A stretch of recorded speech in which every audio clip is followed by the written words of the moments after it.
Hi everyone, this is Daniela, and this is my response post to Module 1. A couple of my group members haven't quite posted yet, so I'm sure I'll do another posting after they do their first post, but I figured while it's just fresh, just to go ahead and do some responding. Both Chris and Adam did a great job of explaining a little bit about their own identities, and I'd realized I didn't really do that too much in my first video, and I guess I'll just talk about myself for a minute or two.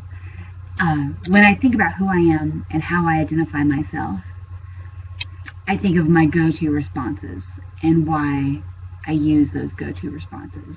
I was a military brat. My dad was in the Navy, and I moved around a lot. I'm white, female, and I come from kind of a broken home, for lack of better terms. We struggled a little bit growing up. Nothing compared to what some people have been through. I'm not trying to pull the poor me card. Just things happen, you know. So it's tough when I've always tried to define myself because I don't want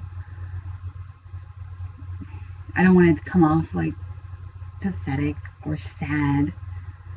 But then I've also struggled with, I feel like everyone I know has a passion or like a thing that they're really into, and I've always battled with navigating what my thing is.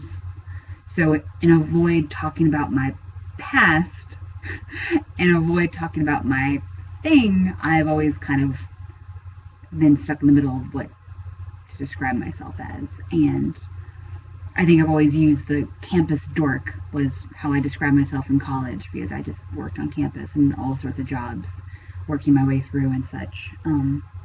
So that's a little bit about me, and it's hard to reflect and talk about yourself, which is weird, because you don't want to be judged.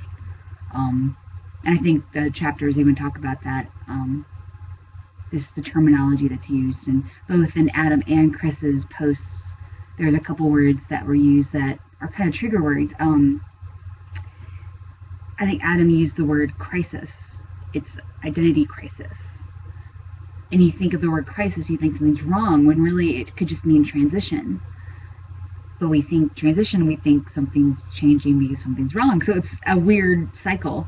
And then Chris did a really good job of taking some of the theories and connecting them with his own transitions, and recognizing that you can go through multiple transitions, and even yearly ones that come in like a cycle, and they're expected, which I've never really thought of that way, which is kind of cool. So I appreciate them for sharing what they've shared, and I'm probably going to dive into the chapters a little more. I felt like I read them, but it's been a while. I need to refresh a little bit, and I'll probably do another response post later.